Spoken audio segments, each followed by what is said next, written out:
Buenos días, mis queridos amigos.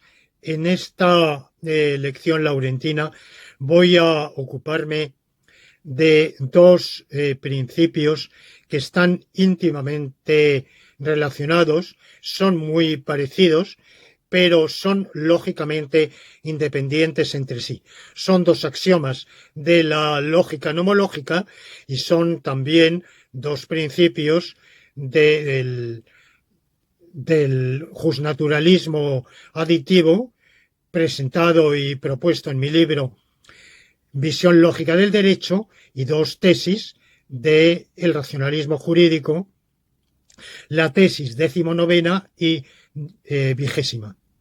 La tesis 19ª es el principio de no impedimento, a saber que está prohibido impedir el disfrute de los derechos ajenos, y la tesis 20ª es que está prohibido causar consecuencias prohibidas. O sea que solo son lícitas aquellas conductas cuyos resultados son también lícitos.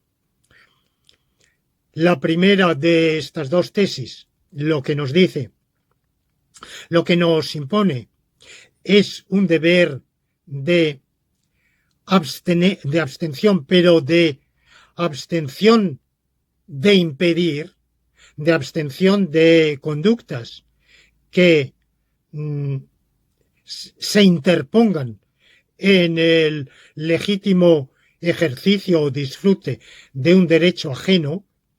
Cuando digo ajeno, puede ser de un particular o muchos, pero puede ser el derecho ajeno de la propia comunidad. Y el segundo nos impone un deber de abstención, pero de abstención de conductas cuyo resultado sería ilícito. O dicho de otro modo, la tesis 20ª nos dice que todo resultado de una conducta lícita es también lícito. Podrá ser a lo mejor lamentable, desgraciado, pero si verdaderamente la conducta era lícita, y en la medida en que lo era, el resultado también es lícito. Son, como vemos, principios muy parecidos, pero aunque pueda parecer que son formulación casi de lo mismo, en realidad son lógicamente independientes entre sí y no debemos confundirlos. El primero puedo enunciarlo también como el principio de respeto a los derechos ajenos. Vamos a ver que es un principio fundamental del ordenamiento jurídico y que está explícita o implícitamente reconocido en todo ordenamiento jurídico, que se han presentado contra él un número de objeciones, pero que estas objeciones, todas ellas, son equivocadas por incurrir en algunas confusiones. Lo cual no excluye que efectivamente perfilar, aquilatar exactamente el alcance de este principio es una tarea muy difícil que el propio derecho tiene que ir llevando a cabo con dificultad y a sabiendas de que todo aquilatamiento, toda determinación precisa es siempre provisional. Similarmente, el segundo principio también plantea algunos problemas en torno a la noción del riesgo lícito y el riesgo ilícito. Pero de nuevo, explícita o implícitamente, podemos considerar que este principio, la tesis 20ª, está presente en todo ordenamiento jurídico. Bueno, pues con definición muy sucinta, muy sumaria, paso a tratar de dilucidar cada una de estas dos tesis. Bueno, empiezo con el principio de no impedimento. El principio de no impedimento es un principio que normalmente en la argumentación jurídica de cualquier legislador, abogado, fiscal, juez, notario o cualquier otro operador jurídico, pero también en el hombre de la calle, es un principio que parece obvio y que en realidad ni siquiera se suele aducir expresamente en la argumentación normativa porque se sobreentiende. Es el principio de correlatividad entre derechos y deberes. Si mi casero tiene derecho a que yo le pague el alquiler, a recibir, digámoslo más exactamente, a recibir mensualmente el alquiler en virtud del contrato de arrendamiento, yo tengo la obligación de no impedirlo y lo impediría esa percepción si me abstuviera de pagar el arrendamiento, el alquiler. Si el hijo tiene derecho a ser alimentado, entonces sus padres tienen obligación, sus padres o aquellos a quienes corresponda, pero en principio sus padres o sus tutores tienen la obligación de no impedir su sustento y lo impedirían si omitieran la aportación de ese sustento. Si el vecino tiene derecho, libertad de a deambular libremente, es decir, a salir de su casa y andar, ir y venir, entonces está prohibido colocar una barra en su puerta que impida la salida y que, por tanto, se interponga entre su deseo eventual de salir y la realización de esa conducta lícita para él, que es salir. Bueno, aquí tenemos que aclarar varios conceptos. En primer lugar, el derecho cuyo impedimento está prohibido tiene que ser un derecho ajeno, no propio.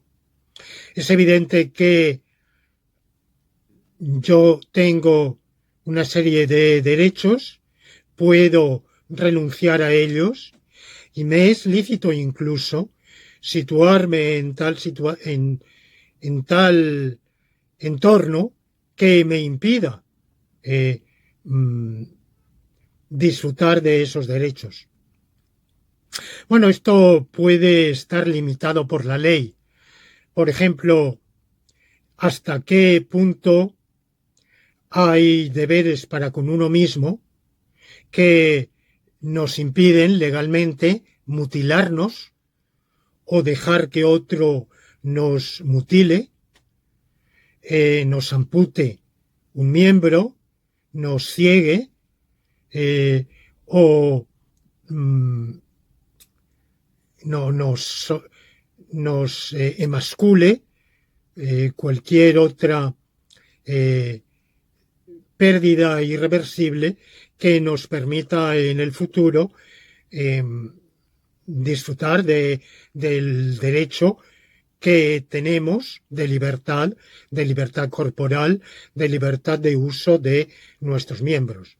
Evidentemente puede haber circunstancias de amputaciones por razones médico-quirúrgicas en el propio interés del amputado y, salvo excepciones tasadas con su previo y expreso consentimiento informado. Pero no hablo de eso, hablo, por ejemplo, de una apuesta, un antojo en el cual si nos apostamos algo y accedo a que si pierdo la apuesta me corten la mano derecha, por ejemplo. Bueno, pues sin duda, en mi opinión, tales conductas son ilícitas, no solo ilícitas, sino penalmente ilícitas, y tenemos derechos irrenunciables a la propia integridad. La integridad corporal y espiritual es un derecho fundamental del individuo, y ese derecho fundamental es un derecho de ver que nos impide causar ese daño. Hay varias razones. Primero, que ese daño que se nos infligiría sería atentatorio para nuestra libertad futura y, por tanto, para los derechos del yo futuro, e igual que no somos libres de hacer un contrato por el cual nos sometemos a esclavitud de por vida, tampoco somos libres de perder un derecho de integridad necesario para el disfrute de nuestra propia vida. Y tampoco tenemos derecho a renunciar a nuestra dignidad. El derecho constitucional a la vida es el derecho constitucional a la vida digna, a la vida con dignidad, o sea, una vida sin humillación. Y todo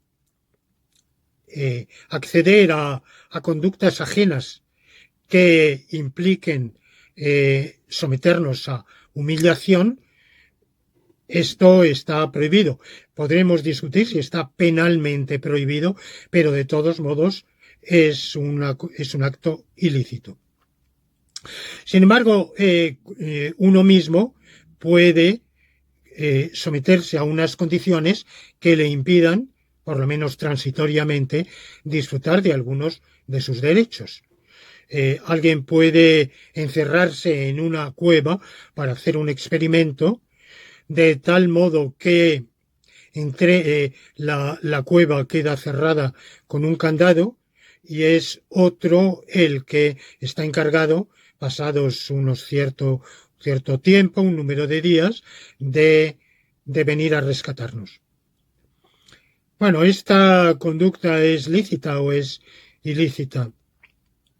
Naturalmente, como tantas cosas, se puede discutir si el derecho positivo la prohíbe o la permite, pero mi punto de vista personal es que no hay obstáculo desde el punto de vista del derecho natural, ni hay obstáculo, pienso yo, desde el punto de vista del derecho positivo, al menos el español.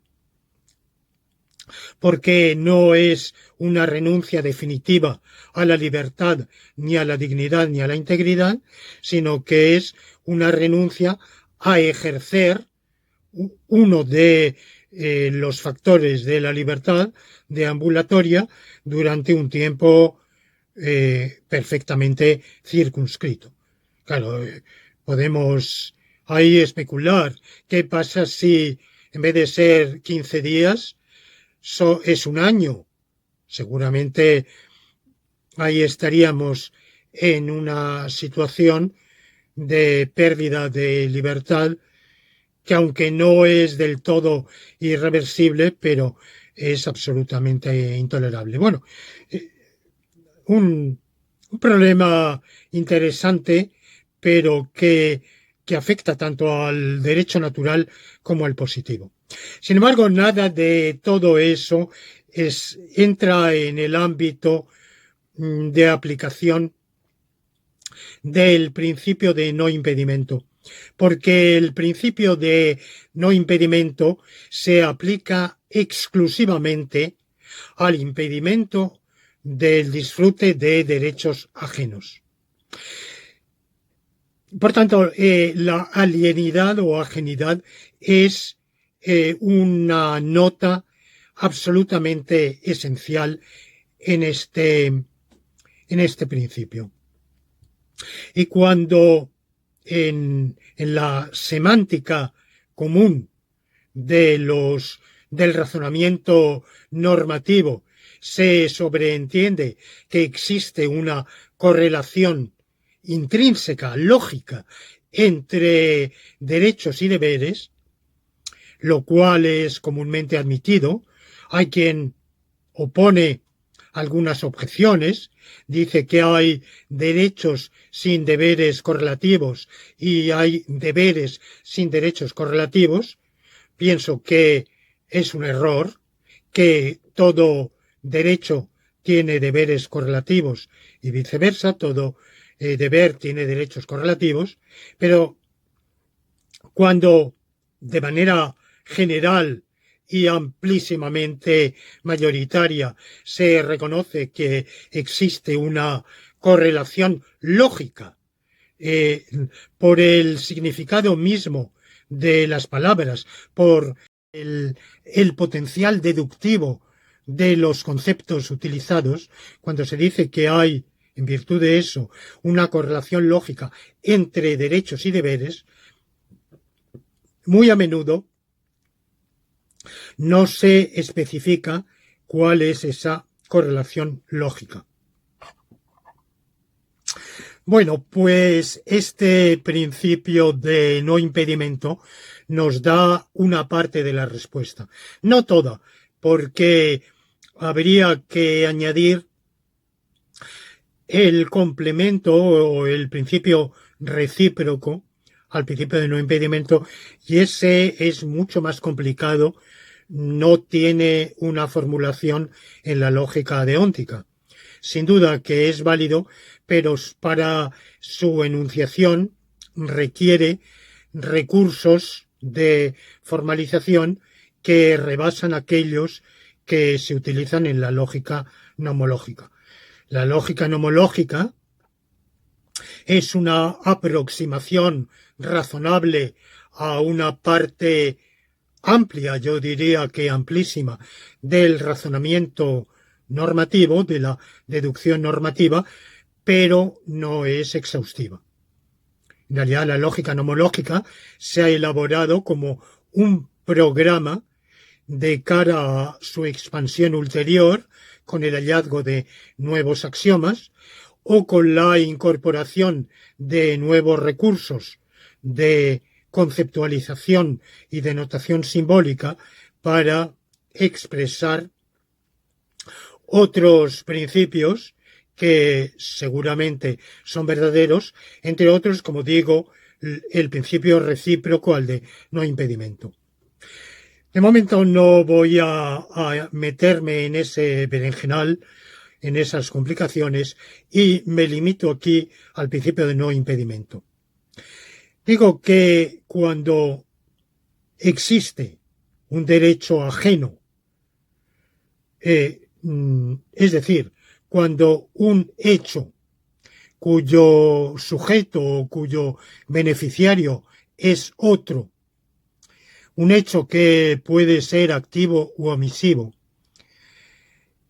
y en la medida en que es lícito que se realice ese hecho, esa conducta activa u omisiva ajena, en la medida en que eso es así, está prohibido impedirla, es ilícito impedirla. ¿Qué entendemos por impedir? Entonces, contra este principio se han formulado muchísimas objeciones, pero en realidad todas ellas se reducen a una sola, a saber que muchas veces, ejerciendo el derecho propio, impedimos un derecho ajeno. Hay ejemplos extremadamente banales. Por ejemplo, Juan tiene perfecto derecho a sentarse en el banco del parque. Pero si nosotros nos adelantamos y nos sentamos, le impedimos ejercer ese derecho. Otra objeción parecida. Ernesto tiene derecho a ganar la oposición a profesor titular de ética de la Universidad de Santander. Pero si se presenta otro candidato más brillante, con mejores méritos o quizá con apoyos más fuertes en el tribunal. En fin, dejo esto de lado porque ya si fuera esto segundo, evidentemente el acto sería ilícito. Limitémonos a la hipótesis de que se presenta alguien con más méritos. Bueno, pues entonces tiene, suponiendo que el tribunal es imparcial, lleva todas las de ganar y por tanto le impide disfrutar de ese derecho de ganar la oposición. ¿Por qué son erróneos todos esos ejemplos? Porque parten de dos errores. El primero es atribuir esos derechos que no existen. Nadie tiene un derecho incondicional a sentarse en el parque y menos aún tiene alguien el derecho incondicional a ganar una oposición de cátedra. Alguien tiene el derecho de sentarse en el parque bajo determinadas, en el banco del parque, bajo determinadas condiciones. Primero, que el parque, supongamos que la apertura del parque se hace de tal hora a tal hora, entonces que sea la hora dentro de las horas de apertura del parque. No tiene derecho a sentarse en el parque, entrando en él, saltándose la valla en el momento nocturno de cierre, por ejemplo. O cuando sea la autoridad competente ha clausurado esa parte del parque para proceder a una fumigación o cualquier otro o a determinada obra de mejora. Es decir, que tiene que estar autorizado por la autoridad y no prohibido por alguna razón de utilidad social. Y además el banco tiene que estar desocupado. De manera que cuando decimos, oye, me siento ahí, además tengo perfecto derecho a hacerlo, bueno, tengo cierto derecho a hacerlo porque se dan, o sobreentiendo que se dan, todas esas condiciones. Todavía más obvio es que nadie tiene derecho a ganar la oposición.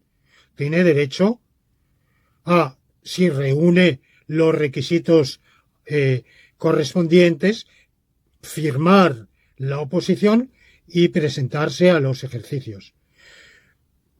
Aun eso solo es lícito si reúne los requisitos que serán, para empezar, de titulación, pero pueden ser otros. Por ejemplo, un número de años de experiencia docente e investigativa, o cualesquiera otros méritos cuya acreditación esté reglamentariamente estipulada. Suponiendo que un aspirante a candidato reúna todos esos requisitos, tiene derecho a presentarse, pero no tiene derecho a ganar. Quien tiene derecho a ganar es el que tenga mayores méritos. Ese es el único que tiene derecho a ganar. Y el tribunal tiene obligación de reconocerlo y, por tanto, otorgarle la plaza. De manera que las objeciones a las que he aludido, todas ellas parten siempre de ejemplos en los cuales, en los llamados errores, los llamados derechos, no existen. Esos derechos ajenos no existen. En segundo lugar, tampoco el acto que se incrimina como supuesto impedimento lo impide, porque impedir, para empezar en el sentido más directo de la palabra, es impedir por la fuerza, por un acto de fuerza.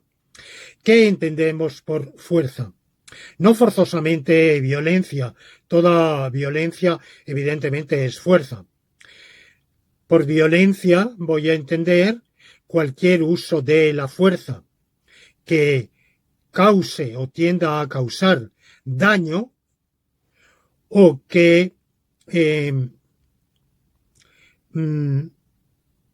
implique alguna acción de uso del propio cuerpo o de cualquier instrumento o arma para infligir o amenazar con infligir una un dolor o cualquier pérdida física a aquel a quien se dirige. Por ejemplo, el uso de armas con una amenaza explícita o implícita. Evidentemente que ahí hay violencia. El mero amedrentamiento, la mera amenaza, la coacción, es ya un uso de la violencia explícito o implícito. Pero la fuerza puede no ser violenta. Siempre la fuerza implica el uso de medios físicos que de algún modo impiden la acción ajena. Por ejemplo, hablaba antes de la colocación de una barra que impida la apertura de una puerta, o el cierre, apoderarse de las llaves de un cerrojo, cerrarlo con llave y dejar así encerrado a alguien. Es uso de la fuerza.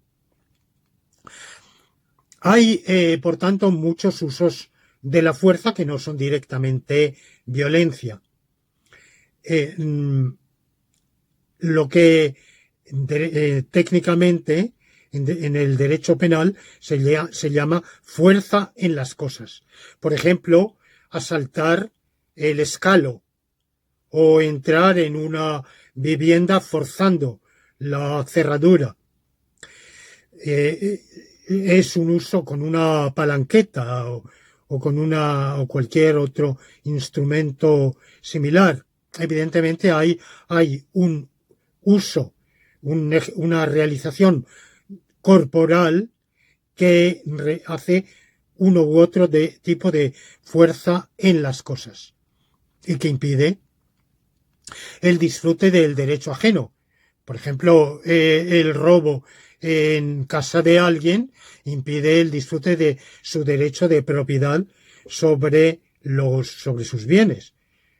O simplemente el derecho a la intimidad, a que la intimidad de su hogar no sea perturbada, aunque el ladrón, el escalador, no se llevara nada porque quedara decepcionado y finalmente no se hubiera llevado nada, evidentemente ha irrumpido ilícitamente y ha impedido el disfrute del derecho ajeno a la intimidad de su hogar.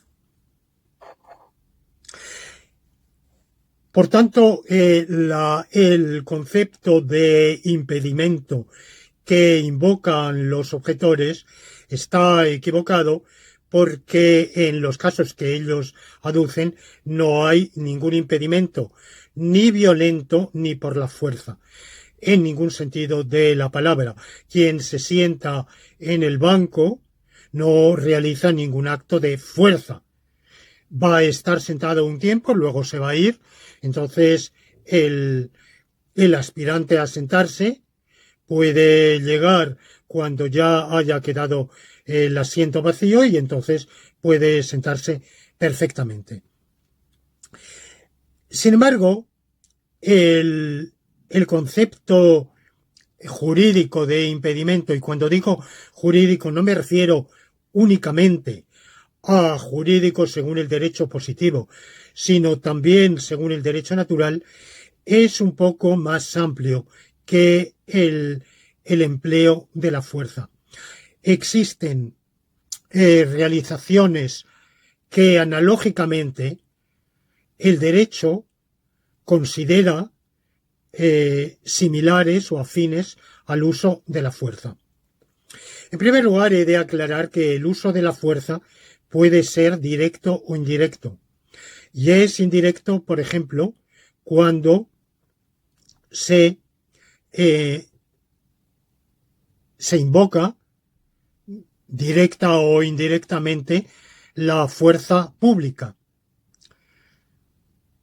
Por ejemplo, cuando se realiza una acción que, aunque directamente no sea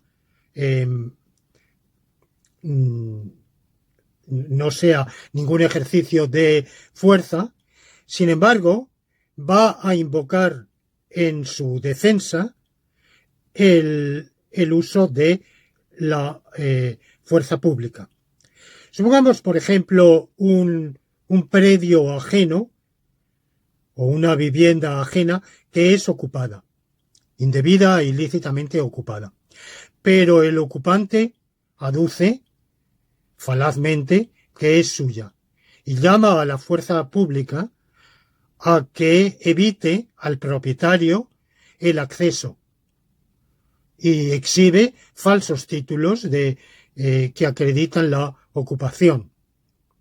Bueno, pues evidentemente el ocupante, podríamos discutir si el primer acto de ocupación no implica ya de algún modo un uso de la fuerza, pero aunque no fuera un acto de fuerza, como va a llamar a la fuerza pública engañada por esos falsos títulos, pues va a estar cometiendo un acto de fuerza indirecto. Tenemos también el caso de las omisiones. ¿Por qué en ciertos casos tasados una omisión puede equivaler legalmente a una acción de impedimento? Bueno, pues eso es así cuando se ha colocado por acción, se han realizado acciones que entrañan una responsabilidad propia, tal que el no acompañar esas acciones previas de acciones sucesivas es una omisión que equivale a un acto de fuerza impeditivo del derecho ajeno. Es lo que hablaba antes, es lo que decía antes del derecho al sustento del niño. Evidentemente, los padres o tutores han asumido esa paternidad o ese deber y derecho de tutelaje de patria potestad. ¿Cómo lo han asumido? En virtud de qué actos? Si la paternidad biológica, por ejemplo, entraña automáticamente la paternidad legal o no es así, eso es variable según el ordenamiento jurídico. En el ordenamiento jurídico español sí, pero en otros ordenamientos jurídicos, por ejemplo el francés, la maternidad biológica no entraña forzosamente maternidad legal. La madre en el momento del parto puede declinar la relación legal de maternidad. Pero sea como sea, una vez asumido la paternidad y maternidad legal, como digo, ya sea por la mera relación biológica o ya sea por un acto expreso de aceptación jurídica de esa relación, eso dependerá del ordenamiento jurídico.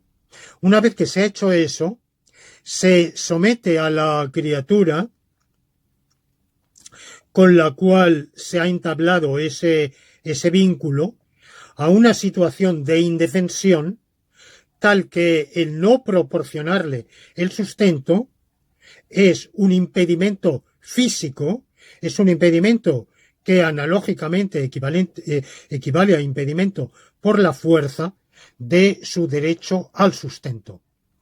Naturalmente, estos casos en los cuales una omisión es equivalente a una acción de impedimento forzoso son limitados, tienen que estar limitados. Como digo, la circunstancia genérica es que previamente hayamos realizado una acción que sitúa a la otra parte en una relación, en una condición tal que, a menos que posteriormente realicemos determinadas acciones, queda desprotegido. O sea que la realización de esas acciones es subsiguiente a la realización previa de otras que hemos realizado y que han situado a la otra parte en esa situación de desprotección, de necesidad de que nosotros realicemos por nuestro lado determinados actos para satisfacer su derecho. Lo mismo en el caso del alquiler, al cual me refería antes.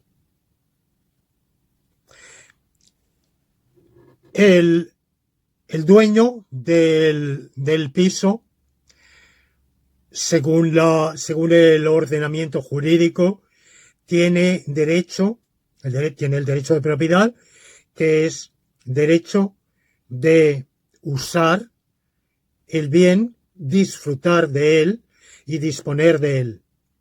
Ius utendi, fruendi et abutendi. Es la triple configuración del derecho de propiedad, que naturalmente sabemos que ningún ordenamiento jurídico nunca ha concebido ni reconocido un derecho omnímodo de propiedad. El derecho de propiedad, cuando existe y donde existe, tiene límites externos e internos, está sometido a unos límites que se llaman servidumbres, pero dentro de eso el dueño tiene ese triple derecho. Y entre esos derechos, ese derecho de propiedad triple, está el de disfrutar, beneficiarse de el bien, beneficiarse del piso alquilándolo y así obteniendo un arrendamiento en el plazo convenido, normalmente mensual. Si yo, como arrendatario, como inquilino, he suscrito con él un pacto de arrendamiento, lo he situado en una situación de indefensión. Él no puede ahora alquilarlo a un tercero para obtener de él, durante la duración del contrato de arrendamiento, no puede alquilarlo a un tercero, tampoco puede disfrutar de él viviendo. Mientras dura el contrato de arrendamiento, incluso las visitas están limitadas por el propio contrato. No puede irrumpir en la vivienda donde yo habito cuando le dé la gana y como le dé la gana. Menos aún puede venir con sus muebles e instalarse en el piso. Y, como digo, tampoco puede alquilarlo. De tal manera que se ha creado una situación por la cual la omisión que yo haga del pago del alquiler equivale, por las circunstancias que he invocado, a un acto de fuerza que le impide disfrutar del piso, es decir, extraer de su propiedad un beneficio, que es uno de los derechos ajenos. Por eso, de manera general, este principio de no impedimento es un principio de respeto a los derechos ajenos, respetar los derechos de los demás. Con estas aclaraciones no digo que el perfil haya quedado perfectamente delimitado. Está claro que la noción de impedimento es una noción jurídicamente indeterminada, como en derecho lo son tantísimas, en realidad casi todas. ¿Qué quiere decir que es jurídicamente indeterminada? Es un concepto que tiene una base física, fisicalista, describible en términos más o menos afortunados.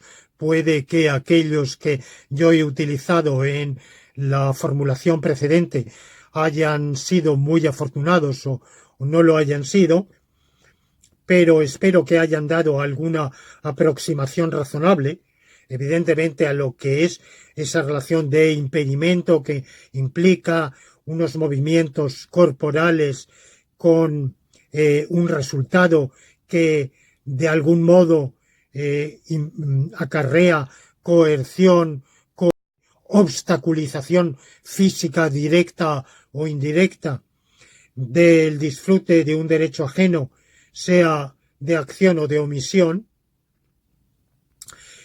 Existe, por tanto, esa base fisicalista aproximadamente enunciable en esos términos, pero que luego tiene una extensión analógica, una extensión a situaciones de afinidad, pero el principio jurídico natural, la tesis, el principio de respeto al derecho ajeno que estoy formulando, no puede por sí mismo determinar cuál es el alcance preciso de esa analogía, en qué casos la analogía es lícita o la analogía es ilícita, y eso, el establecer esa precisión, es una tarea que se va a encomendar al legislador,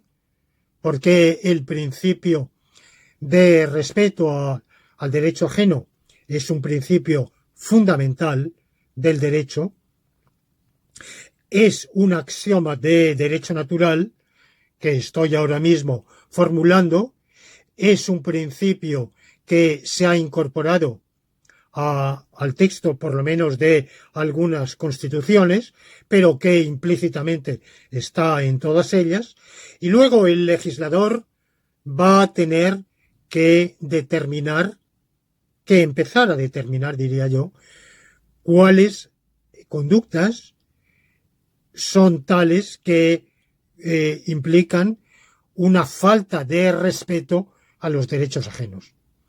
Como el legislador no lo va a poder completar, porque no va a poder prever la infinidad de situaciones reales, ni debe hacerlo, porque sería hacer leyes de una casuística intragable y en la práctica leyes inaplicables, leyes que ningún juez podría conocer y ningún administrador podría conocer.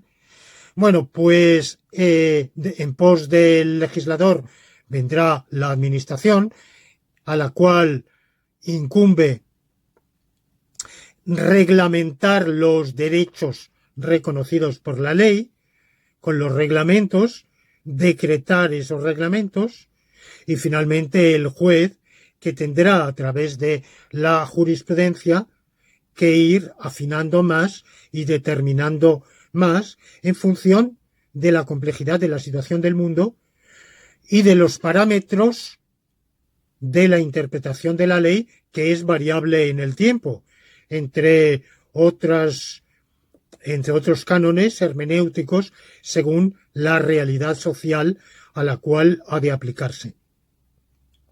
De tal manera que ese concepto de impedimento y su opuesto, el de respeto al derecho ajeno, ha de ir aquilatándose, determinándose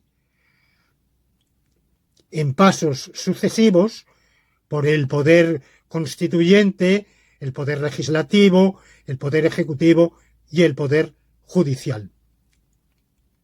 Y es una determinación nunca acabada y nunca definitiva, siempre sujeta a evolución, a mutación, en virtud de los propios parámetros hermenéuticos y, como digo, principalmente a la propia realidad social que es cambiante y mutable.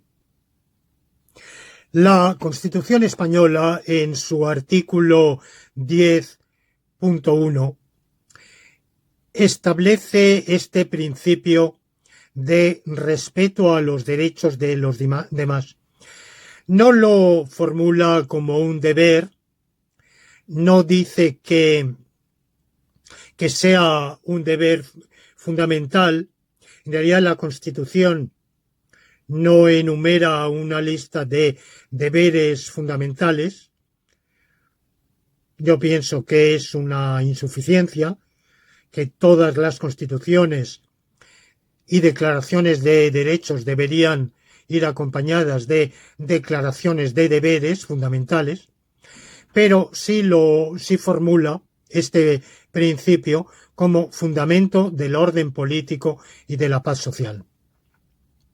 No me cabe duda de que cualquier intérprete mínimamente razonable sabrá interpretar, sabrá entender este artículo como uno que establece imperativamente el deber de respeto a los derechos ajenos. ¿Y qué es respetar los derechos ajenos? Pues justamente no impedir su ejercicio, no realizar conductas en principio activas en casos tasados y determinados, omisivas, que obstaculicen, impidan el disfrute de los derechos ajenos. Como digo, las objeciones que se han formulado en general son erróneas porque suelen partir de ejemplos inválidos y erróneas porque no tienen clara la noción de impedimento. Se acogen a una acepción metafórica de impedimento que efectivamente existe, pero que no es la acepción semánticamente primaria. En el libro Visión lógica del derecho, en uno de los capítulos, se discute ampliamente la semántica del verbo impedir. Esto lo he hecho justamente por la machacona insistencia de los objetores en acogerse a que es lícito impedir, porque impedir puede no ser por la fuerza. Y he hecho un estudio lexicográfico, sobre todo en español, pero en alguna medida también en otros idiomas, y en todos ellos he descubierto que el uso lexicográficamente primario y ampliamente preponderante del verbo impedir o verbos afines es el de obstaculizar o radicalmente hacer imposible por el uso de algún tipo de fuerza, por lo menos de fuerza en las cosas, directa o indirecta. La única objeción que queda es la que me ha formulado mi apreciado colega, el profesor Manuel Atienza, y que da motivo a una discusión que hemos tenido, que salió publicada en la revista Eunomía, en ese número donde existe una sección monográfica de discusión sobre el libro Visión lógica del derecho. Él me opone el caso de la lucha, el boxeo, por ejemplo. En el boxeo, el boxeador, digamos un boxeo en el cual se está boxeando según las reglas del juego. No hablamos de golpes bajos, hablamos de golpes que se asestan según las reglas lícitas. Es un boxeo, es un ejercicio de boxeo que se efectúa lícitamente. Cada uno de los dos boxeadores propina al otro unos golpes y sin embargo a este otro le es lícito impedirlo. Le es lícito impedirlo esquivando o respondiendo con un movimiento del propio puño que pare el puño del otro jugador, del adversario, digamos, de manera que son actos de fuerza que, sin embargo, impiden el ejercicio ajeno. Bueno, reconozco que esta sí es una objeción muy interesante de peso. Le doy una respuesta en esa discusión. Creo que de algún modo constituye una excepción al principio a la obligación de respeto a los derechos de los demás, porque en realidad, como ya he dicho, cuando hablamos de respeto a los derechos de los demás, hablamos a un derecho incondicional. En ese caso yo creo que no es un derecho incondicional. Reconozco que es un problema complejo, tan complejo que en el artículo 20 del Código Penal expresamente hay una eximente de culpabilidad que prevé que entre otras aplicaciones tiene precisamente esta, la de el ejercicio legítimo de un derecho. Un golpe de fuerza con el puño propio se realice en el ejercicio legítimo del derecho, aunque golpee al adversario, no es un delito o una falta de golpes o de maltrato, porque se realiza en el ejercicio legítimo del derecho según las reglas del juego, ni por parte de uno de los luchadores ni por parte del otro. Pero cada una de esas acciones es limitada, es decir, tiene derecho a realizarse. Yo tengo derecho a golpear al adversario si es que me entregara a esa práctica del boxeo, en la medida en que lo logre y él no pare mi golpe con los movimientos de esquivación, de esquiva del golpe por movimientos de su cuerpo o por la prevención del movimiento de su propio brazo. Bueno, esto según sean las reglas del boxeo o de cualquier otro tipo de lucha que exactamente desconozco, pero me parece que lo que digo es suficiente. Por ahí habría, pienso yo, una pista, pero evidentemente es un caso evidentemente problemático. Lo que pasa es que no es problemático únicamente para mi propio principio, sino también para el principio de derecho positivo del artículo 10.1 de la Constitución, el respeto al derecho de los demás.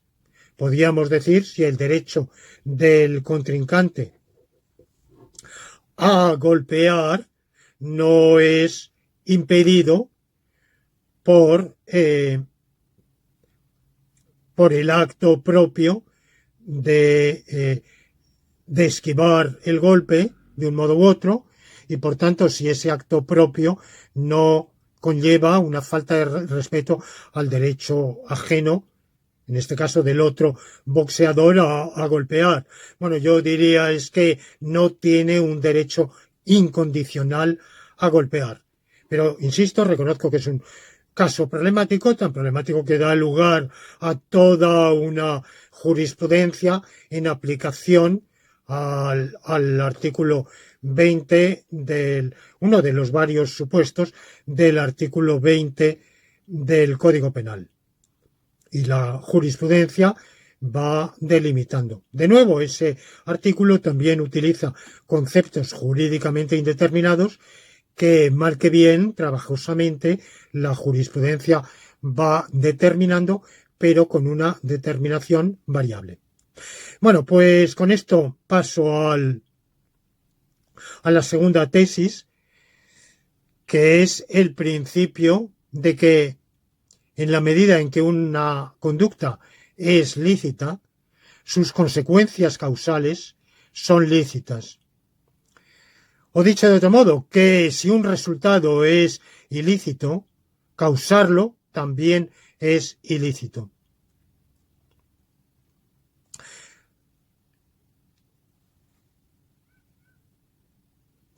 En el derecho penal se considera que todo delito, el delito lo define el Código Penal español, son delitos las acciones u omisiones dolosas o imprudentes penadas por la ley, y todo la dogmática jurídico-penal establece que para aclarar el alcance, el ámbito de un delito, el ámbito típico, es decir, el tipo de acciones u omisiones que están prohibidas por una determinada prohibición penal, por tanto que están tipificadas como delito en algún artículo del Código, hay que determinar cuál es el bien jurídicamente protegido por esa prohibición. Bien jurídicamente protegido que no lo dice, no lo formula el Código. Es tarea, en parte, de la jurisprudencia y sobre todo de la doctrina, o sea, de la dogmática jurídico-penal, con arreglo a los criterios válidos de hermenéutica jurídica. Entonces, al determinar el bien jurídicamente protegido, hay que extraer de ahí, hay que inferir de ahí cuál es el desvalor de la acción u omisión y que atentatoria contra ese bien, y el desvalor del resultado, o sea, del perjuicio a ese bien. Por ejemplo, existe el bien de la integridad corporal, y es un desvalor la pérdida de esa integridad corporal, y por tanto es ilícito perder esa integridad corporal.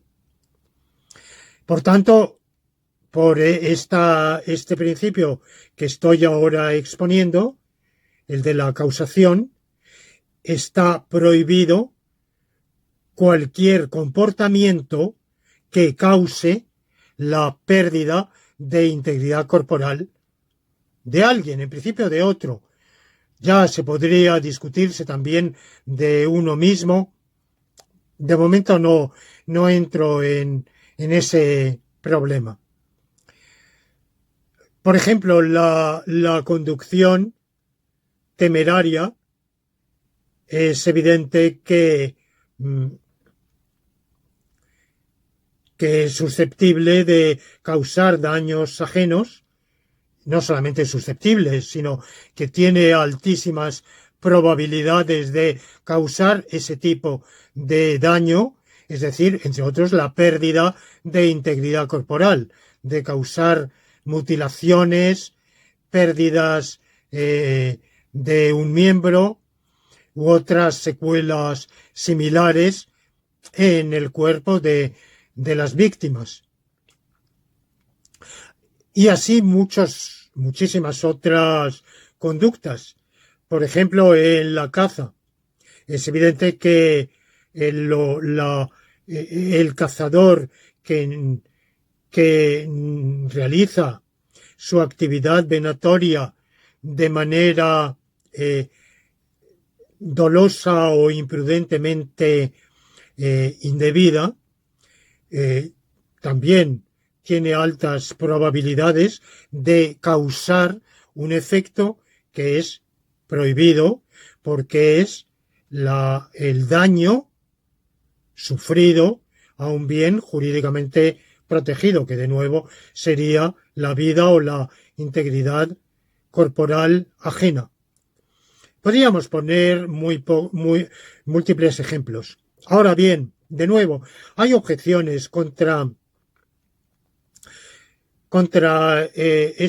este principio, y se dice que la ley delimita el riesgo permitido y el riesgo prohibido. Por ejemplo, en realidad no solo la conducción temeraria, sino incluso la conducción perfectamente realizada según las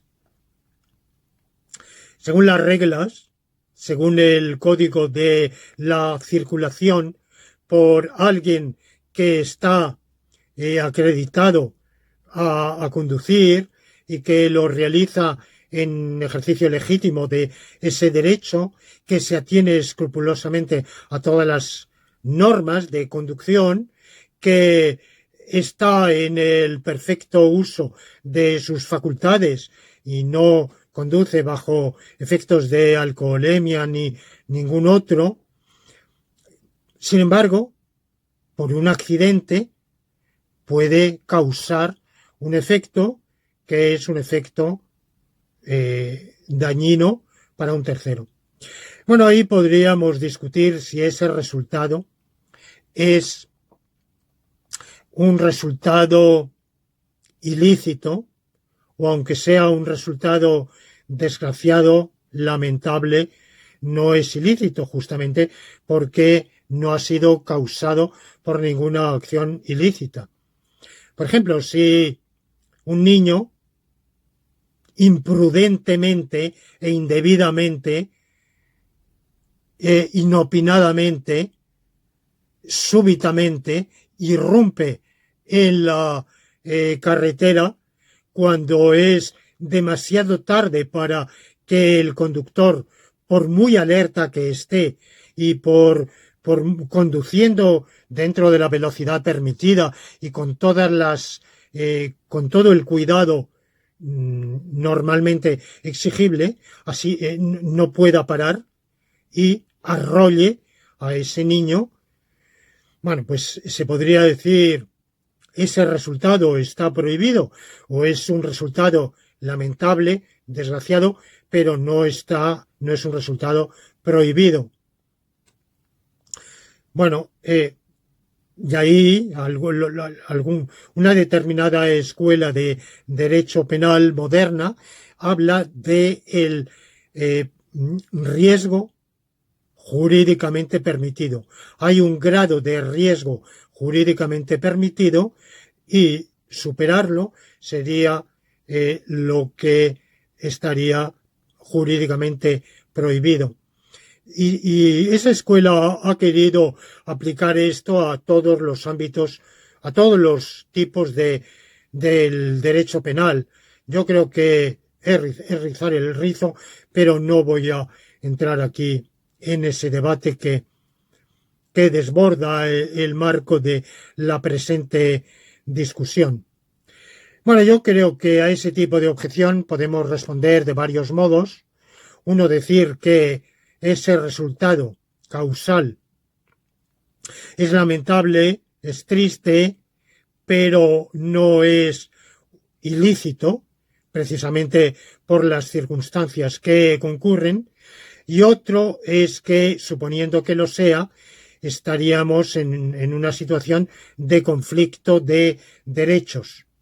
El derecho ajeno a la vida y a la integridad y el derecho propio al movimiento, sea deambulando, o sea, utilizando los medios de movimiento que la ley autoriza en las condiciones que la ley autoriza, sea una bicicleta, un patinete, una motocicleta, un automóvil, un tren, el maquinista del tren, cualquier otro que la ley autorice como modos de transporte, de cambio de ubicación dentro del uso que la ley permite. Porque incluso corriendo, es lícito correr, pero evidentemente quien en medio de la ciudad hace jogging, digamos, sin mirar a derecha ni a izquierda, puede perfectamente arrollar a alguien y causarle una caída con pérdida. Quien juega al balón puede también, como se han dado tantos casos, provocar que la pelota caiga en la cabeza de alguien y incluso le acarree daños cerebrales, incluso, por ejemplo, como un caso, ceguera. Bueno, en todos esos casos dudosos, hay que ver cuándo la acción que ha acarreado ese resultado se realizaba dentro del marco legal y reglamentariamente permitido y cuando desbordaba, cuando es un uso abusivo.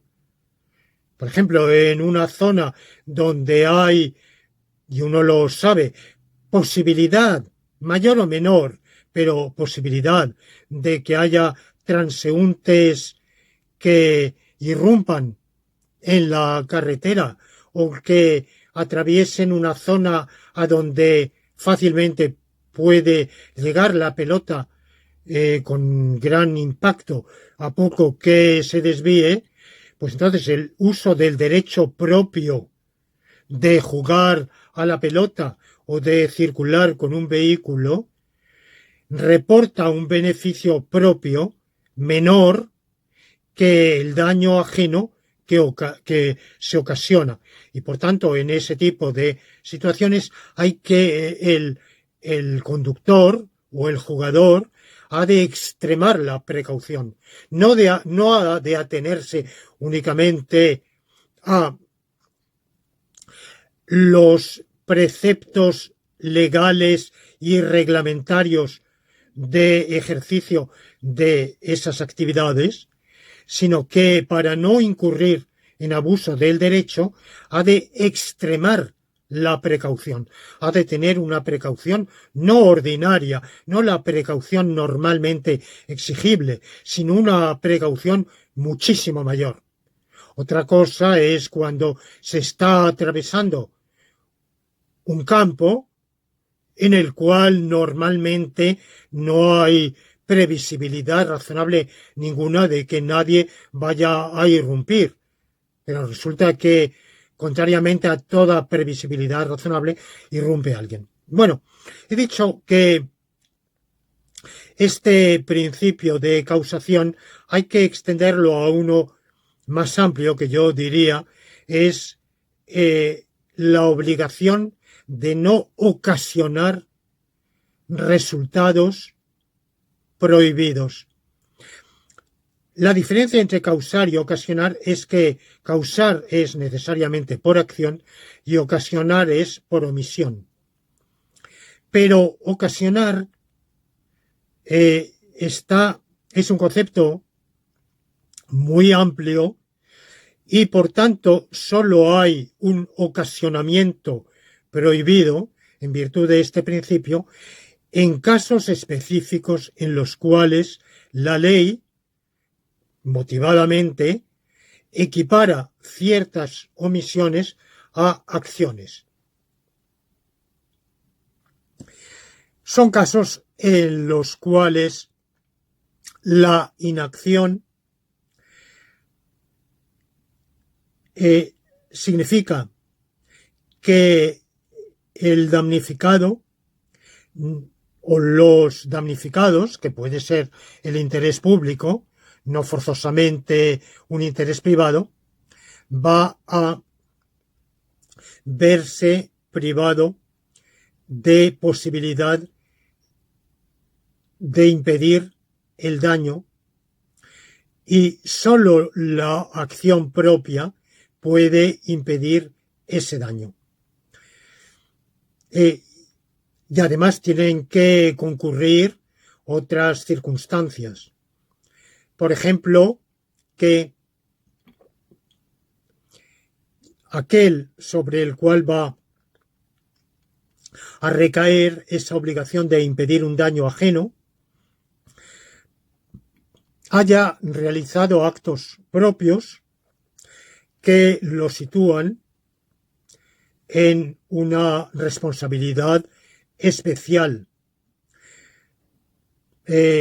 o bien que se halle en proximidad a la persona que va a sufrir ese daño, pueda impedirlo sin grave perjuicio para uno mismo y se abstenga de hacerlo.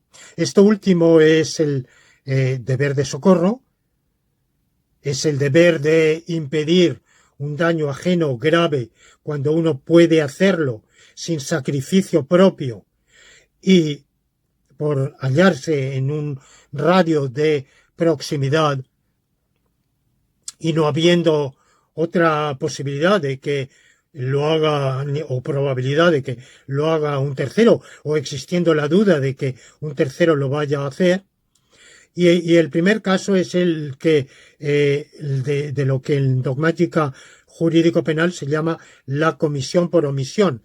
Es decir, cuando alguien legal o contractualmente tiene un deber de protección y el abstenerse equivale a permitir, consentir que se realice una acción delictiva, por ejemplo. Por ejemplo, si hay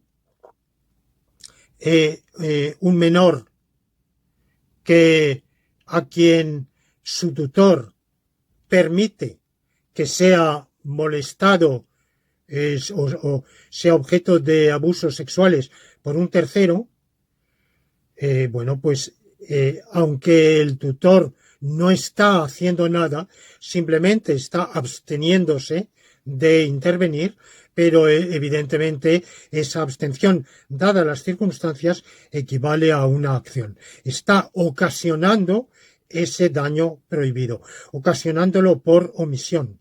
Igualmente, por ejemplo, si hay un incendio forestal, bueno, pues si las unidades de extinción de incendios se abstienen de intervenir para apagarlo y para evitar la expansión del incendio, evidentemente el daño resultante no lo ha causado la unidad de intervención, pero lo ha ocasionado porque le incumbía un deber especial de impedimento. Lo habrá causado, por ejemplo, el excursionista que indebidamente ha hecho una barbacoa, vulnerando las normas legales o reglamentarias, o dentro de esas normas legales o reglamentarias, cuando había, por las circunstancias climáticas, una probabilidad razonable de que se siguiera el incendio. Ahí, incluso si estuviera ejerciendo su derecho legal y reglamentario a hacer una barbacoa, implicaría un abuso del derecho por su parte el hacerlo cuando hay en un clima árido o semiárido, cuando existe sequía o cuando estamos en climas de sequía crónica.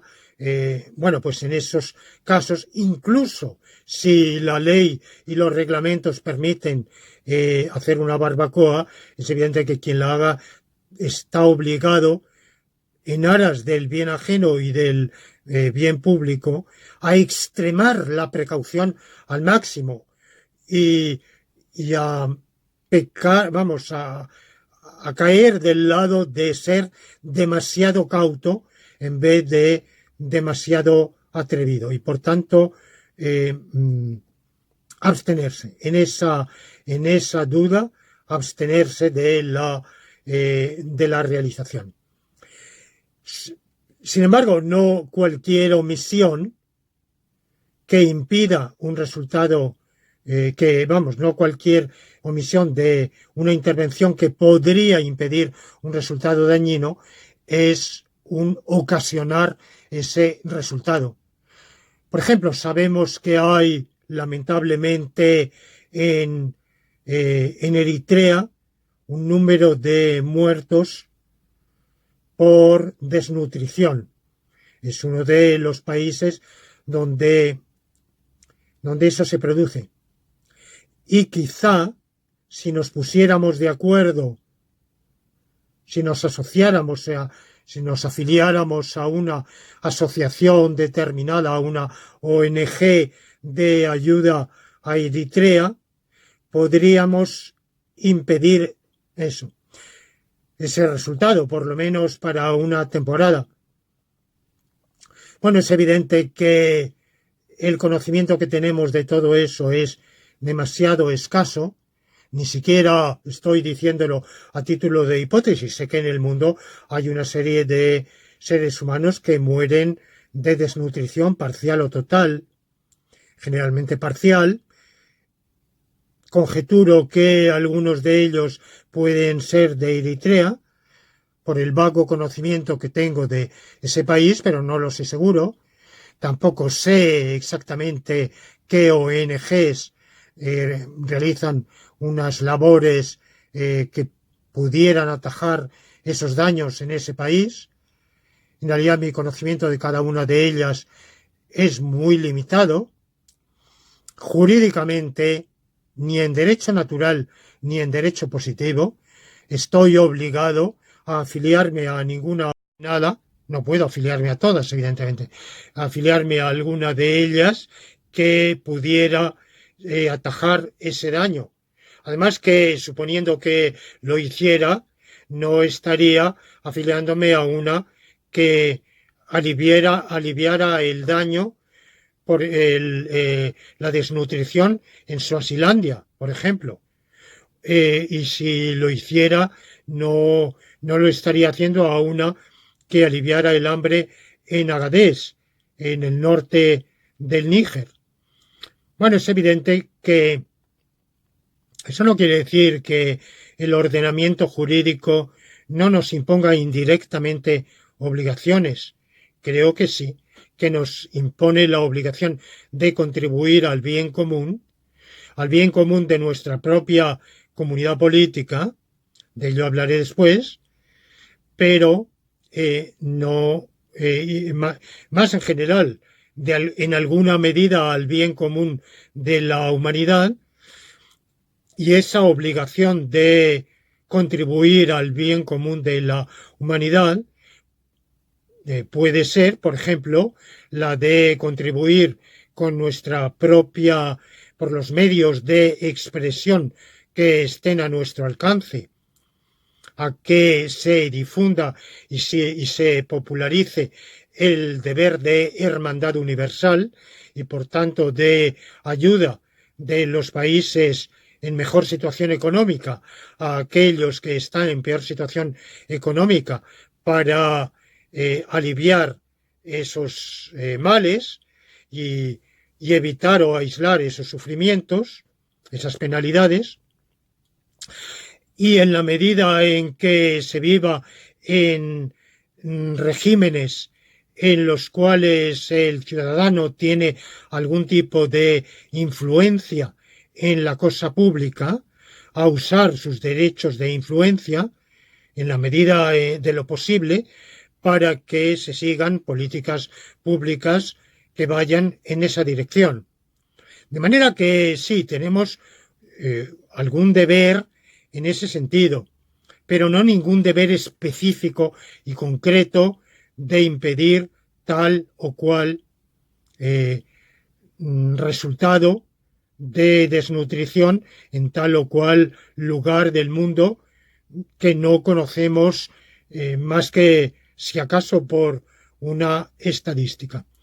Otra cosa sería que nos halláramos en la inmediación de alguien que, que ha sufrido, que está padeciendo hambre, tuviéramos unos víveres que lleváramos para nuestro propio sustento, que excedieran lo necesario para nuestra propia supervivencia y rehusáramos compartirlos con ese alguien. Ahí tendríamos una obligación de ser el buen samaritano, evidentemente.